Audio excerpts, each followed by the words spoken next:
Podcast. We are back. Shout out to Andre. Shout out to my other host, Tion. Guys, I hope you guys are having a good week. But the show must go on. We are back with another one. I got a special guest, a social media influencer, CT's finest. Man, I am happy to have this dude on, bro, because his content is pure gold. I would love for him to tell us why he does this because to me, I think it's what us people should do in general. Like make connection, see what other people are going through because you don't know, man. That person could look happy, but they could be struggling on the inside. This dude, I love his work, man. I can't wait till he explains himself. But Chris Ragusa, um, man, welcome aboard, bro. I appreciate you having me, man. Thank Yes, you. sir, man. Yes, sir. Yo, so I'm not gonna really explain who you are. I want you to kind of tell us because I know me and you went to GHS together. Um, we're from the same neighborhood. It's good to see a person doing well, bro. But tell us a little bit about you, man. So, like you said, my name is Chris Ragusa. I am from Connecticut. I currently reside in Florida. Um, and yeah, I guess now you can call me what they so and so say is an influencer. It's been a wild journey from high school to college to now where I am. I got out of college, worked at a startup company, graduated with a finance degree. Then I left the startup company. I actually was in between jobs. Then for some reason, I went into industrial engineering for like 4 years. And then got approached to go on a reality TV show, which I'm sure we're going to talk about.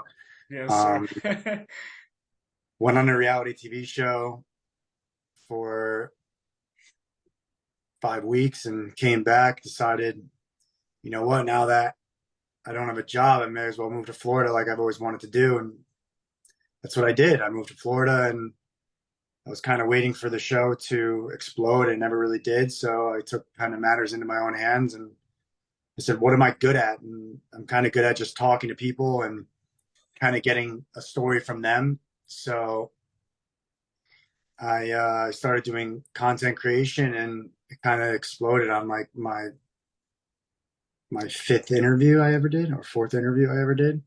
And I haven't looked back since. So Yeah, man. Yeah.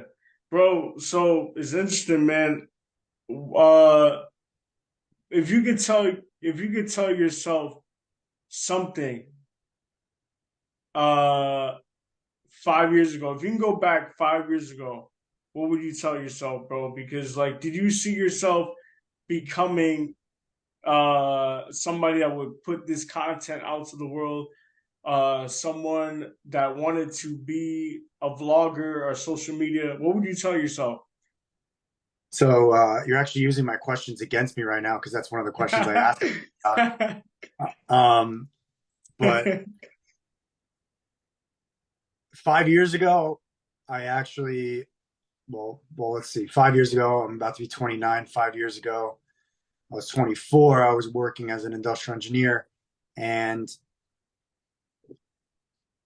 what I would tell myself is, hey, if you're not happy, find something that makes you happy and kind of be successful at it. Because if you're not happy in what you're doing, you'll never be successful at what you're doing because you don't want to wake up in the morning. You don't want to kind of go after your dreams. And if that's not something that you see yourself succeeding at while being happy, then find what makes you happy and figure out how to succeed at it. And that's kind of what I did. I got the opportunity to go on a reality TV show, and that was always a dream of mine. I remember watching The Real World back when I was younger, and I was like, wow, I would always want to be on a show like something like this. Really? Why? Uh, Why? Because I used to I always don't, think those kind I of don't know. shows I were think like they were good to watch, but it was just like I can't be vulnerable on TV like that. I don't know. I think I'm a very outgoing person, and my personality is unique, and just like everyone's personality is unique. And I think that going on reality TV kind of gives you a TV presence where you can show your personality. So I don't know. It's like I've always wanted to do it. It's like just something I've always wanted to do is go on a reality TV show and kind of experience that world. I've never taken like acting classes or anything like that, so I think that like I've always wanted to like say like, oh wow, I'm an actor. That's sick, but I've never like gone into the acting realm. So reality TV was just Yeah. easy for me where I could just be myself and do what I want. Um, but yeah, I guess going back to what I would tell myself 5 years ago, I was miserable. Um. I was miserable 5 years ago, bro. I hated my job, hmm. didn't want to do it, and going on reality, getting that opportunity to go on reality TV kind of gave me the escape route.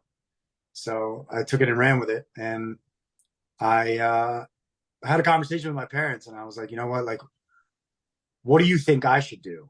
And my dad said, if you are going to regret not doing this show for the rest of your life because you don't know how the outcome is going to be, then do it. And I was like, yeah, honestly, I'm going to regret it for the rest of my life if I don't not take this opportunity. So he said, do it. That's what I did. Took it and run with it. Yo, so what was you said you never went to acting school, like so you got this invitation to go to reality. Yeah, What was the first day like on set? Let me hear bro. that. 'Cause that's The crazy. first the first day on set for any reality TV person, if they've never been in front of a camera, is so overwhelming. So overwhelming. Um, and reality TV is not scripted or anything, so like they don't really tell you what to do, what to say. It kind of like they kind of just like put you in the situations to react to things or put you in a situation where there is drama. But um, first day was definitely overwhelming. Now I've never been in front of like a camera before, and you get into the scene, and it's like, oh wow, there's like not one camera, but there's 12 cameras, and you look up in the trees, and there's a camera looking at you, and you look to the left, and there's a camera in the corner of the room, and so it definitely overwhelming. It takes a few days to get used to it. Um, and if you watch the show, it took me like a week because I was like kind of doing my own thing for the first week. Like first three episodes, I was non-existent, but it was tough, man. It was tough. It's not something that happens every day, and it's not something that everyone gets to experience. So Bro, how was working with some of the people? Because yo, growing up, we watched Jersey Shore, we watched Real World, um, and other reality shows. Like yeah.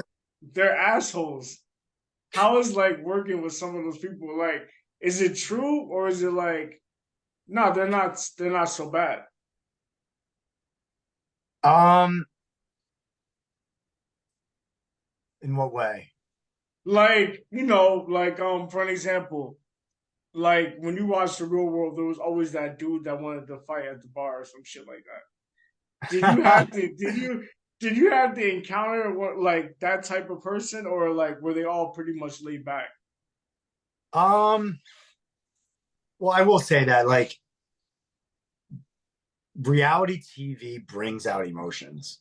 Of So like course. when you're disconnected from the outside world, like you don't have a phone, nothing, no phone, no TV, no Wi-Fi, nothing, and Wait, like seriously? Really? yeah, like you don't have anything. You're disconnected from the outside world. Like I didn't have anything for 5 weeks, Oh shit! and I know the that. Bachelor is actually 3 months.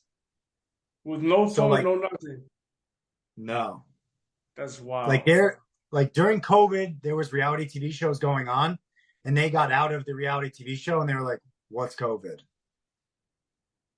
You know what I'm saying? So like they had no idea that COVID was even existing.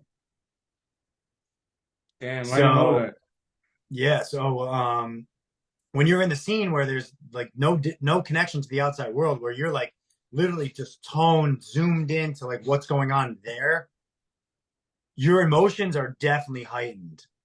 So like if you have anxiety, anxiety is heightened to an extreme. If you have um like social anxiety, your social anxiety is to an extreme. Like there's so many different emotions that go on that are just so heightened, like, and that's why people cry a lot on reality TV. That's why people get angry a lot on reality TV. That's why uh I mean, I can't even really think of any more emotions that can get heightened on reality TV, but love, like love is heightened on reality TV. Yeah, That's why, I want to ask that question because I did watch a little bit of the show. You found love. You were with a girl on there. Um, how was that, bro? And how did you feel explaining yourself on camera in that type of way? Because I'm not a shy guy. Like I'm honestly, I'm vulnerable towards women. For me, that's okay. But yeah. like to be on camera doing that shit is like another level. How would you, how were you able to manage that type of shit, bro? Um, while I was on the show, I kind of just wore my heart on my sleeve, you know. Yeah. Um, and then it kind of got to a point where it was like, whoa, when like I guess I don't know if you saw, but my parents ended up coming on the show. Yep. So once my parents came on the show, I was like what is going on, kind of thing. And and you're disconnected from the outside world, so it's not like you can like talk to your friends or anything, ask for advice, so on and so forth. And then you get home and it's like a shell shock. It's like, whoa, like what the hell did I just do in the last 5 weeks? So then you're like going out with your friends, you're meeting new people, and it's like I don't know, like marriage shows, like you people can't hate on people breaking up after the marriage shows because emotions are so high when you're involved, and then when you get home it's like back to reality. Love is Blind, actually, the reason why Love is Blind is Love is Blind and their successful marriages on that show is because they put them together back in reality. I wasn't together with the person I was with in reality, so it was like very weird. It's like our texting is different. I like to FaceTime. She doesn't like to FaceTime. Or like I like to make phone calls. She doesn't like to make phone calls. So like it's like different. It's like our sleep schedules when we're in the outside world is different. The way we go about our day in the outside world is different. So like when you go from like a strict schedule where you're waking up, putting a mic on, doing this, doing that, doing this, doing that, filming this, filming that, it's like, and then you come back to the outside world where you're home and you wake up whenever you want, or you're going back to a job, or you're hanging out with the friends you used to hang out with. You're seeing girls that you used to talk to Mm. out in the town that you're going out in. And now you have to, now you can't tell them what happened, but you can't talk to them. It's like, bro, it's the weirdest thing getting reaccustomed back to the outside world that a lot of people don't experience. And fortunately, I got to experience it. So, Yeah, man. So what happened after the show with that? With you and her? Did you guys like kind of saw it for what it is and like kind of went your own way, or it was like it was kind of just a thing and it was whatever? I mean, I think that like it was very, the marriage was very pressured. Um, I mean, and, yeah, I can imagine. and, I mean, I don't know what my NDA says and I don't know how long it's been, but I can't really like go into much of it. But what I will say is after the show, um, we kind of just like, we're like, you know what, maybe we aren't each other's type. And I mean, she came out with a long YouTube video about me, like shitting all over me, whatever. I, I wasn't all there. You know what I'm saying? Like I was on the show, I was all there, and then when I got home, I was like, I don't want to be married right now. So I kind of just like I left. I just went to Florida. I just moved to Florida.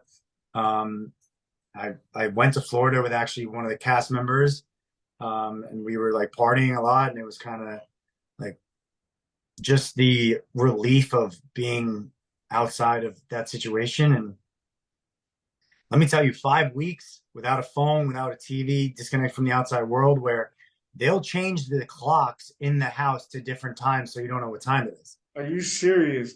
Yeah, time moves very slow in that situation. So Yo, you make it so. 5 weeks doesn't feel like 5 weeks. 5 weeks feels like you've been there for like 6 months. Jesus, sounds like prison. Oh yeah. All right, man. So after you finish Cosmic Love. Did you try to look for another opportunity with television, or you're like, you know what, I'm good. I kind of know what I want to do next. Well, I mean, you can't really look for another show. We were in I mean, almost all shows are in contract, so you can't you can't look for another show. And I think it's like 1 year after it airs. I think that's in the contract. I gotta read it over again. But we're coming up on 1 year. August 12th this year will be 1 year. So I will be exploring my options. We'll see what happens. Yeah, I Uh, understand that. I mean, we'll, I'm pretty sure like now that you've been in front of a camera for 5 weeks, you kind of want to pursue it, man. Like yeah, maybe one day get into movies too. Why not? yeah. I mean, we'll see what happens, but I don't know. Yeah, I mean, will I do another reality TV show? Yeah, I'd say I'd do another reality TV show. Yeah, you don't mind it. I mean, you Nah. you pretty much were in a relationship. You kind of did what you took it to a next level. Like, and if you could do that, I mean, I can imagine it should be easy the next time around. Or It's actually maybe hard it because depends because from what you're telling me, no phone, no Wi-Fi. I didn't know that shit, bro. I mean, one of my friends, I can't say who, is actually doing it right now. He's actually um I helped him because I can't go on another show right now, so I helped him get on a show and kind of put the pieces together and he made it happen, but he's actually doing it right now. So maybe in 2 weeks he'll have his phone back, so I'm curious to see what he's going to say. And is he doing kind of the same thing you did or something different? Something similar. But it's a little different. I don't know. All right. All right. So let me You follow now me on so it. You follow me on Instagram. I'll post about it. But I actually did I got promote I got approached for The Bachelorette, and oh word. they wouldn't take me because I was on another show. You could do that with I think we get like 20 different women, you're alone, right? Well, You kind Bachelorette, of I would be one of the guys. oh, you would Bachelor. be one of the and you could do Yeah. that. That's okay with you. I would have done it, but they wouldn't let me. So But a bunch of dudes, like you're pretty much fighting a dude just to get with one girl. that's kind of what I did on Cosmic Love. Oh, word? Yeah, it was Oh, four okay. guys. It was four guys for It's one girl, for one girl, yeah. Damn. and your boy had to come out on top. Let's go. Yo, so after Cosmic Love, you move away and you start doing vlogging, you go on YouTube, you're on Instagram and TikTok, you're blowing up on TikTok. Why vlogging? Why did you start vlogging? um, I wouldn't necessarily say it's vlogging. I would say it's more of content creation. Vlogging is kind of like what you do in a daily basis, like what you Mm. do every single day. Um, but actually, years ago, I had this idea that I was going to help um, homeless people, and I kind of, since I was on camera and everything like that, like I was comfortable in front of cameras now. So I was like, you know what, like I think it's my journey now to start doing TikTok, YouTube, stuff like that. And I kind of took it upon myself where I was being lazy. I'll admit it. I was being lazy. After the show, I was being lazy. Moved down to Florida. I was draining my savings, and I was just like waiting for the show to air. Um, after after I got a phone call from one of my boys, um, who was very brutally honest, basically absolutely ripped me apart. You're fucking smart. Like you have a finance degree, you're an industrial engineer. Where the fuck do you think this is going? Granted, he may have been under the influence of a little bit of alcohol, but he absolutely ripped into me. Like ripped into me. Talked me up, built me down, and then shot me down. Like say all these good things about me and then said I'm a fucking failure. And I was that night, I was like, you know what? Like I need to find out like what I'm good at if I'm gonna do content creation. And I feel like what I'm good at is making someone feel comfortable. And so going up to someone random on the streets and making them feel comfortable enough to tell me like why they wake up in the morning basically is something that a lot of people don't have. I don't think I'm a very intimidating person. I make people feel comfortable in the way that they can share their stories with me. And um, I had a girl at the time that was helping me do all this. I didn't know how to edit. I didn't know how to film. Like, and we were going into the malls and she was filming for me. And then we were coming back to my house and we were editing it and posting it. And it kind of just took off. And I'm blessed it took off. It's led me to a number of opportunities. Um, so yeah. Yeah, man, that's dope, bro. And why? Let me ask you this. Actually, I take that back. From when you started filming and doing these questions in front of people, what because I know they're all pretty deep experiences and deep questions that you ask, but can you tell me one video that really hit home for you? So I actually have the one video that hit home the hardest was actually I have the full that's the only full video I have on my YouTube right now. Um I was in Delray and I come across this guy and good looking guy, 6'3", good looking, put together, and he wanted to do an interview. And that was the guy on my TikTok where I asked him the question. It's one of the pinned ones. I asked him a question. I'm like, if you can call, if you can make one phone call to heaven, who would you call and what would you say? And he said, I would call Jesus. And he started crying and he said, I would ask him for help. So a lot of people don't see, but I off camera, like, I mean, on camera too, he told me that he relapsed like a few days ago. He was in recovery and he was in a rehab facility and he ended up relapsing and relapsed on fentanyl, coke, crack, the whole 9 yards, drinking. So, so I said, you asked Jesus for help. Like what? Like if I brought you to rehab today, would you go? And he said, yeah, 100%. I'd go today. I said, all right, like let's make it happen. So I actually sent my videographer home. Um, and I was on the phone with a rehab facility that I actually partnered with, Diamond Recovery, and they were helping me trying to figure out like where to bring him and so on and so forth. But when you're homeless, it's hard to get you into a rehab facility if you don't have good insurance. So he was trying to get into a rehab facility and it was going to cost him like $9,100. And I know that he can't afford $9,100. So I ended up going to a cop nearby and I said, hey, listen, man, like if you had someone that overdosed on the side of the street, what would you do? And he said, there's actually a detox center right down the street.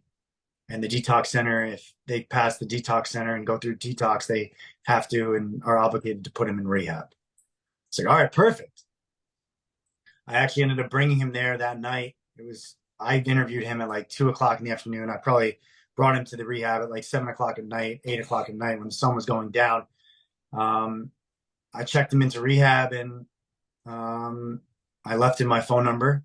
His phone was dead. I left him my phone number, and it's unfortunate, but I never heard from him again. I checked up on him in the rehab like 3 times, and due to HIPAA laws, they couldn't tell me exactly what happened. Um, but I checked in like 10 days after, and I kind of got the hint that he was still there, without them saying it. And then like 5 days after that, went back, wanted to talk to him, tried to get clearance to talk to him off camera, just to tell him like, hey, there's so many people supporting you. Um, and like kind of show him like the comments that I was getting in my videos, and they wouldn't let me. And I go back 5 days after that, and this is like at the 20-day mark, and they kind of just said like, yo, like, um, he walked out, and I never heard from him again. So, Damn. Mark, if you're out there, I hope you're doing well. I tried everything I could, but at a Yeah. certain point, people help those who help themselves, and I kind of led the horse to water, but I can't make him drink it, you know? Yeah, man. Yeah, Mark, I don't even know you, bro, but I just hope, you can come together, man, take it hour by hour, day by day, minute by minute, just keep praying, man. Just keep doing what you're doing, and hopefully you can get help. There's people out there that love you and care about you. Just hold on, bro. Hold on, man. Thank you for sharing that, bro. And I thankful have for people like you, bro. Seriously. I haven't called his number in a while, months, but I'll do it on this call right now. The person you are calling cannot accept calls at this time. We're sorry for any inconvenience this may cause. That's it. That's all I get. Damn, man. Well, some people, you can do so much for them. Like you said, you can lead a horse to water, but you can't force them to drink it. It's like you put all your effort in there to help somebody, and like you just hope they actually sit down and realize it, and they do it for themselves, man. But Yeah. it's all you can do. You know what I'm saying? And it's you just hope the best for them, man. You stuck out your whole body for them, man. And I'm pretty sure when you went on the street and you asked a homeless guy, um, if there's one thing I can do for you right now, what is it? And he's like, buy me a guitar string, buy me a guitar. And you went into the music store, you got him a guitar, and literally his face lit up. Can you please explain that video, bro? Because when you talk to certain people that don't have money or nothing, the first thing they want is money or something to eat. All this dude wanted to continue to play his guitar.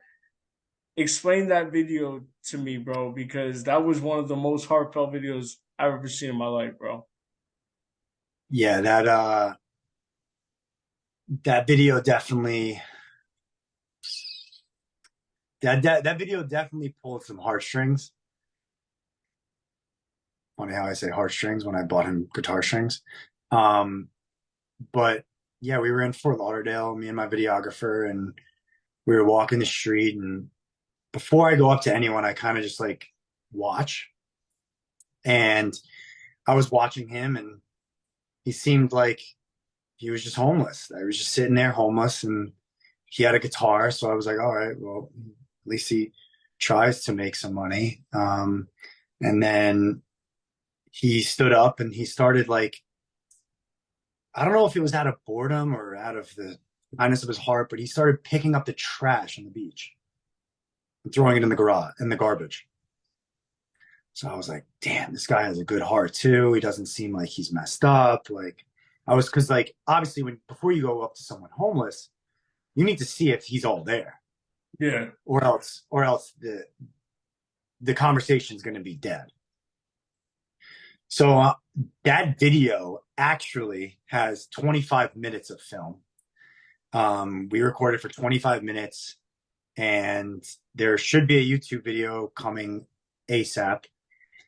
But I went up to him and I was just like, well, hey man, what's up? Like, I see you have a guitar here. Can you play me something? And he was using fishing wire for one of his strings, which didn't really sound good. And in the YouTube video, I hope it portrays that you can hear the difference between real strings and his strings. Yeah. So, yeah, that was actually my first give back video. I've been going TikTok live, and people have been gifting me on TikTok live, and I try to take those gifts and gift it back into my videos. And unfortunately, 3 days ago, I actually got permanently banned on TikTok live. So What happened? I joined a game show, and I've been doing like having fun on TikTok live, kind of supporting my friends that do these game shows. And it was like a truth or dare thing. And the dare was like the city shake, which is like you have to dance and like basically shake your ass. But it was like, it's like a joke, you know what I'm saying? So like I was like, you know what? Like, screw it. Like, let me do it. And I got banned for sexual services. And I've tried to email them and everything like that. And I'm like, yo, these lives are the ones that fund my videos. Like, this is not like I don't go on these lives just for fun. Like these lives fund my videos. I can do these give backs. I can pay an editor. I can pay a videographer because I am on TikTok live. You banning me is literally making me like go out of business, basically. Like, I can't do these videos if I don't have TikTok live. Unless I start GoFundMe's and they pop off. But That's ridiculous, man. TikTok. so they banned me for good. They banned me for life. So I don't know. I don't know what my next step is. But yeah, that video, that was probably, honestly, I would say the video that hit me the most was bringing that guy to rehab. The second video that hit me the most was that one I did. Because his story is crazy. Like, there are so many parts to his story that are insane that he told us while he was doing the guitar strings, while he was fixing them. That it will be in my YouTube video, and I hope you check it out. Yes, sir. Of course, but we're gonna tell the people where to just subscribe to. I got you. for sure. Yes, sir. So let me ask you another question. Doing these videos, going around, asking people these kind of questions. How do you come up with these content ideas? That's actually the hardest part. How do you come up with these, bro? I mean, because they are the questions that you ask are very deep, but they're also questions that people don't expect. You know what I'm saying? Yeah. Because, like, for an example, people usually say, "How are you?" but they never say, "How are you in general?" When you add that "in general" in there, that's when it gets deep. You ask True. these type of questions. What makes you come up with these type of questions? Like this kind of content. So it's funny that I figured out that I'm pretty good at like asking questions and digging into someone's life, like probably back in high school. I used to go to the McDonald's right off exit 5 all the time. Yeah, I know like what you're talking about. after like house parties or whatever. And the manager there, I built a relationship with the guy and figured out like his whole life story. And that was kind of like the first time I realized that, like, well, why is he telling me this? Why is he telling me he got a DUI and that he couldn't drive for Staples anymore? Why is he telling me the Christmas presents that he can't afford for his kids? Why is he telling me what he bought for Christmas for his kids, advice to give to his kids? We went through like the deepest conversation, and I just remember that conversation so specifically because my friend was sitting there like, bro, like stop digging into this guy's life. And I'm like, for me, I didn't feel like I was digging into his life. I just felt like we were having a conversation. But when I do these interviews, it's not like I go up to them and I ask that question right away. Like you have to go up to them and ask them questions before you ask them deep questions to make them feel comfortable with you. Obviously, I'm not going to ask them like, oh, like, how are you? Where are you from? Like, what do you do? How many kids do you have? Are you married?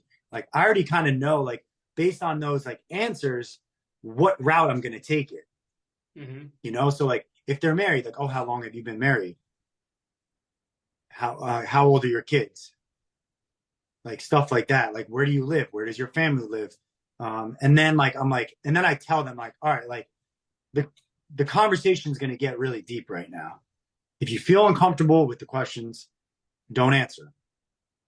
And then my first question is usually like, what's the lowest point in your life and how did you overcome it? Because I feel like my motto is everyone has a story.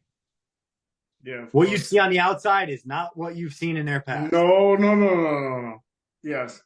100% Everyone has a story. You just have to dig for it.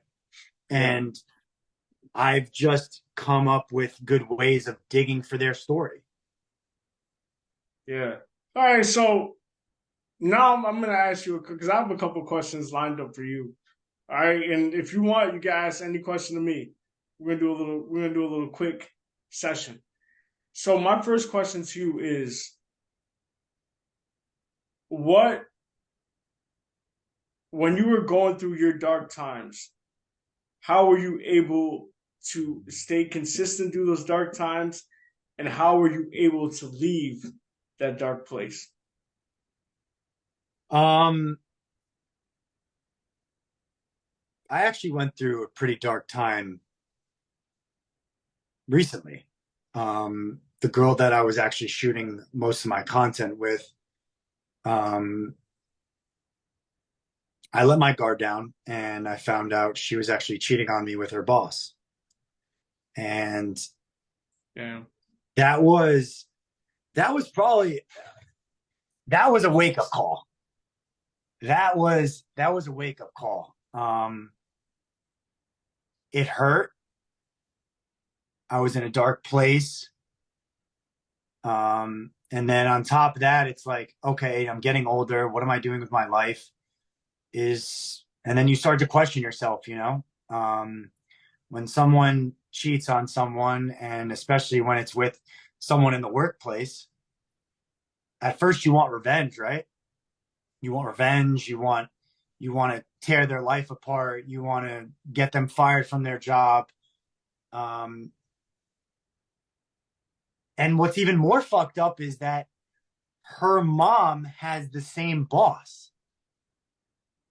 So it's like, that's horrible. I wanted to destroy like relationships. I wanted to destroy everything. Like the boss was going with them on family trips. Like this was like a family friend. So like when you're in that situation, like you want to destroy like people's relationships. Yeah, right? You want to be chaotic at this point. It's revenge. Yeah. So I was threatening jobs, and I got a cease and desist in the mail from her. And that's kind of that was kind of like my wake up call. But what helped me get through the dark times was a quote that you may have heard before, but it says,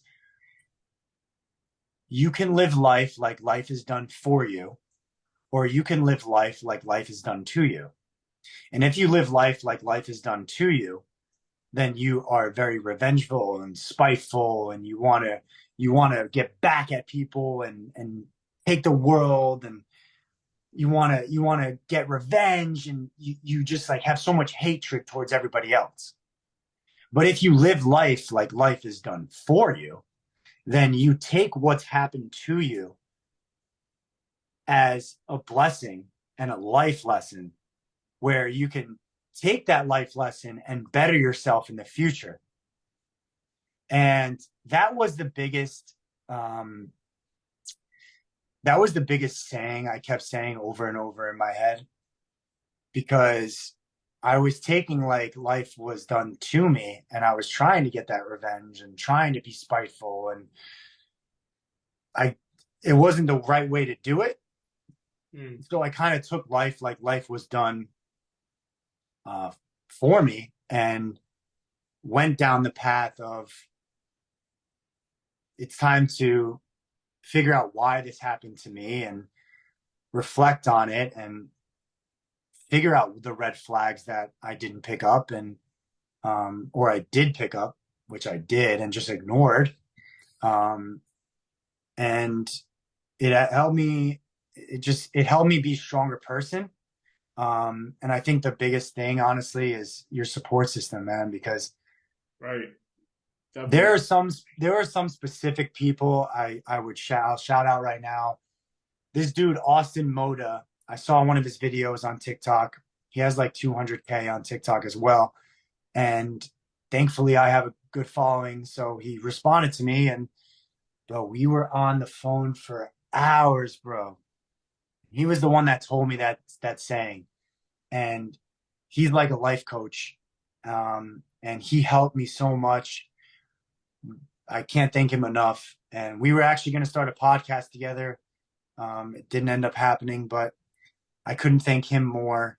And there's another guy on TikTok. He's got like 2.3 million. His name is Severin on TikTok.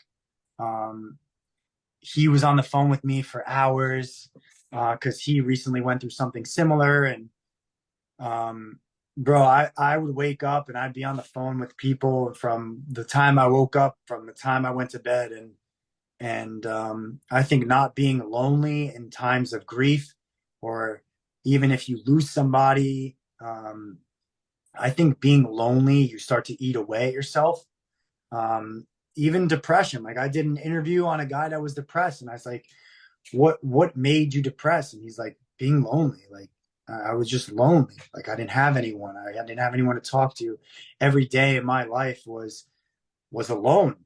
And sometimes in life, you can't just walk your path by yourself. You have to have a support system, because you never know what you're going to deal with. Yeah, that's true, bro. So how are you able to stay consistent through those times? Times of was consistent with what? With when you were going through the dark times, how are you able to get out of that hole? Because you said you talked to a few people, but obviously you had to do something physically, like consistency. How were you able to do that? So I'll be honest, man. I wasn't eating. I lost like 15 pounds during that time. Mm, Um, and it was bad. And I was like, you know what? Like, you kind of just have to find the will within, to go to the gym and get your mind off it. Like, um, you go to the gym, like some people unfortunately like resort to like drinking and drugs and stuff like that, but I've never been the one to do that. So um I kind of just focused on myself, like focused on my skincare, focused on my body, focused on um my relationships with my friends, focused on my work, focused on content, like how I could do better as a person. So you kind of just like have to focus on yourself, because they say like if you don't love yourself, you can never love someone else. mm. Um, so I just focused on myself, and where I wanted to go in life, like what I wanted to do. Tried to learn new things and taught myself how to edit, everything like that. So How what would you say to somebody that is going through is having a dark time right now and they just can't seem to get out of that tunnel that you did? What would you say to that person right now? I would say you got to take one step forward, no steps back. Um, you're not going to you're not going to be healed overnight. There has to be steps that need to be taken.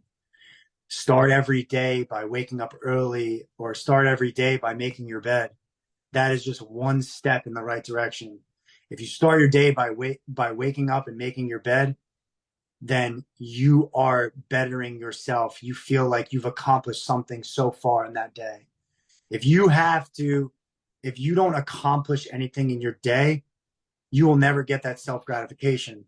And something small, just like making your bed, is self gratification. Then put something else into your schedule, like making yourself a healthy breakfast. If you make yourself a healthy breakfast, that's another thing in the right direction. Going to the gym, going to the beach, going on a bike ride, hanging out with friends, talking to your friends. Maybe a step in the right direction is finding a good therapist that fits your needs. You never know what a step in the right direction is going to look like for you, but that's what you need to find. I think the biggest thing for me when I was like if you go through dark times, the biggest thing is kind of just making sure you take one step forward and no steps back. Okay.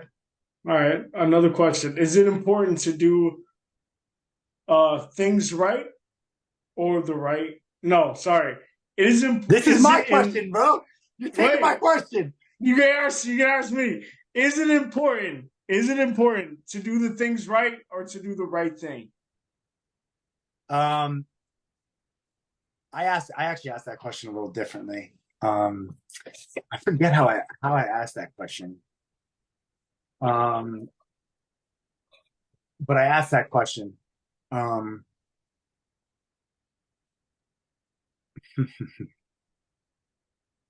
would say it's important to do the right things because I think that the universe has a weird way of working, and what goes around comes around. So, explain that because I think the opposite, and I'll tell you why after you explain. I think it's more important to do the right thing. That's what I just said. Oh, I thought you said things right. So do the right thing. Do the right thing. Okay. All right, we agree. Yeah. I agree. I think it's more important to do the right thing because karma has a way of working itself back into your life. Okay. I think that people learn from their mistakes, and doing something wrong is actually good. Of course, you need it. How are you going to succeed? You gotta see the wrong things. Problems build character. Definitely. I've learned that. I've learned that from making mistakes in my life, and I've learned from every single, even little mistakes. I've learned, okay, I shouldn't do that again. Or if I do it again, let me do it another way so I don't screw up the way I just did it. But I agree with that. But why don't you think doing the right thing is correct? Why do you think that's incorrect? Because I don't think doing the wrong thing is incorrect. If you're always trying to do the right thing, you'll never learn from mistakes. Okay. Another question. Are humans more creative or destructive? Destructive. Destructive. Why? These gummy bears are hitting right now. Are those special gummies or?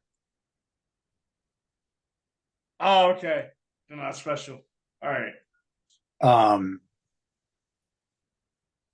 I think we're more destructive. I think in this day and age, we get in our heads a lot. I think social media has a huge impact on that.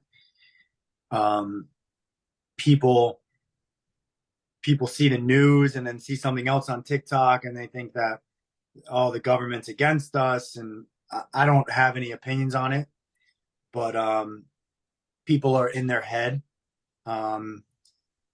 very opinionated nowadays, and they don't enjoy every day. They're always looking at the phone to see the next opinion someone makes, or to have an opinion against someone else's opinion. And there's too many opinions. There's always life has always been about opinions, but now you have platforms that you can voice your opinion and can comment on whether you disagree or agree, and then people read the comments. And I mean, suicide rates what, at an all-time high now, right? It's ridiculous, bro. Especially after COVID. Yeah. Okay. And what would you say to the next generation coming up? What would you tell them to prepare for? What would you say? You're asking my questions. Hey, I'm gonna, bro. I teach English class. I gotta come up with these questions. That you're asking me my questions. I love these type of questions too. I love them, bro. Hey, yo, feel free to add. Hey, I'm an open book myself, bro. No, you're good. What would I see? The younger generation? Man, I don't know if there's any advice that I can give that is going to stop anything, or I think it's more advice to the parents. I think providing them with social media and phones nowadays are so destructive. Yeah. But the problem is, if you don't have a phone in like middle school, you're just not cool, you know? Like, and it's bad, bro. It's bad. Like, I've heard kids say things that I didn't even know existed at their age. They've been exposed to, man, a plethora of freaking information that It's pretty dark too. is destructive and dark. And Yeah. I mean, I don't know the statistics, but I bet you kids are losing their virginity way younger nowadays. Of course, bro. Pornhub's right on their phone, man. Yeah, it's an interesting generation that we're going into. There's no, like, bro, I remember messing around playing Ding Dong Ditch and playing Manhunt back in the day, and going outside and lighting off fireworks in the schoolyard. Like, that's how I'm a rebel. Nowadays, kids go online and they just bully someone. That's how they're a rebel. Yeah. Like, it's fucked up. It's fucked up. so fucked. Cyberbullying is at an all-time high. Oh yeah, my ridiculous. day of being a rebel and my day of being a rebel and their day of being, this day and age of being a rebel, are two different things, man. Yeah. So what message would you give them? Bro, I don't think you can give them a message. I don't think they'll listen. I think it comes from the parents. Yeah. I think it comes from the parents. But if I were to give like one piece of advice to the kids, it's like, put your phone down. Like, go outside, enjoy your life, invite your friends over, play a sport. I think sports are a huge thing in life. I think sports get kids out of the house, and now kids are like, oh, I can make it playing video games. It's like, yeah, back in the day when we used to play video games, my parents used to cut off the Wi-Fi at a certain time. Nowadays, you can convince your parents that you're making a living on streaming video games, which is true. And I give credit to those who make money playing video games, but how many people aren't making money playing video games, you know? Yeah, true. That's true. All right, man. So what is the future for you, man? I know it sounds like a cliche question, whatever, but No, I mean, it's a good question. What is the future, man? What is the future with your contract? What do you want to do in the next 2 years? I'm not gonna say 5. The next 2 years. What do you want to do?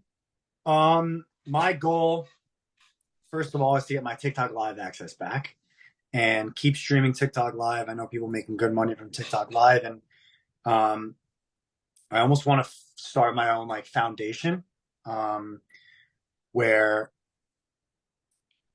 the foundation can be used for giving back to people, and me kind of documenting the foundation and how we give back, and using TikTok as the exposure. Maybe starting a GoFundMe, starting my own foundation. I don't know. I want to help people, but obviously I have to make a living doing it at the same time. Videographers and editors are not cheap, especially the editor that I have. And I want to give back. And if I don't get my TikTok live access back, I don't know, man. I don't know. It's going to be a sad day. It's going to be a sad day. I have people trying to get it back from me right now.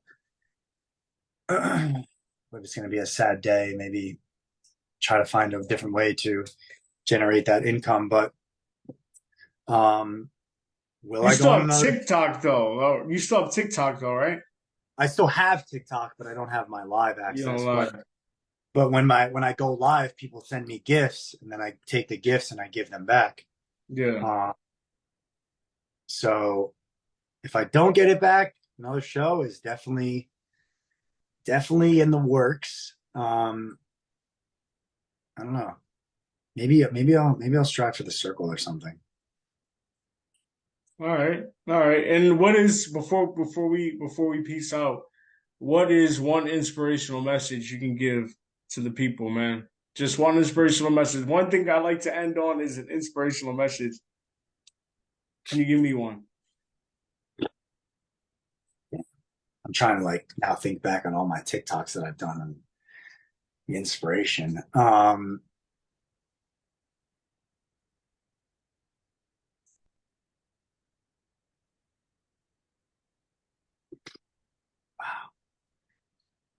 It's funny because I ask this question and I don't get the question asked. So usually I'm the one listening, but I would say, kind of going back to my last point on, every day you wake up trying to better yourself. I think the best investment you can make is in yourself. And if you go about each day investing in yourself, your body, your brain, your health, your communication skills, anything, if you invest in yourself every single day, you will be a happier person. And I really do believe in manifestation. I believe that you can manifest what you want to do in your life and it comes to fruition. So I think like every day, if you think positively, your life will be positive. If you think negatively, your life will end up very negative. So it's all up to you on which way you want your life to turn out. I think karma is kind of what goes around comes around, and if you do good for people, people will do good for you. And that's kind of what I'm manifesting right now. Is I lost my TikTok live access, but hopefully people see that my content is very genuine and they do good for me. So you have to take one step forward to get to a goal, and if you don't take any steps forward, then you'll never achieve that goal. I like that, man. Yeah, I like that. Yo, this is Chris Ragusa, Just a Thought podcast. Before we go, y'all can find Chris on YouTube, TikTok. Please give this man his live back. Facebook, Insta, TikTok, YouTube, and you can also catch him on Cosmic Love. Type it up on YouTube, man. My boy is doing it, man, and we wish nothing but the best for you, bro. Thank you for this opportunity to come on the show. Just a Thought podcast. We are out. I appreciate you for having me, brother.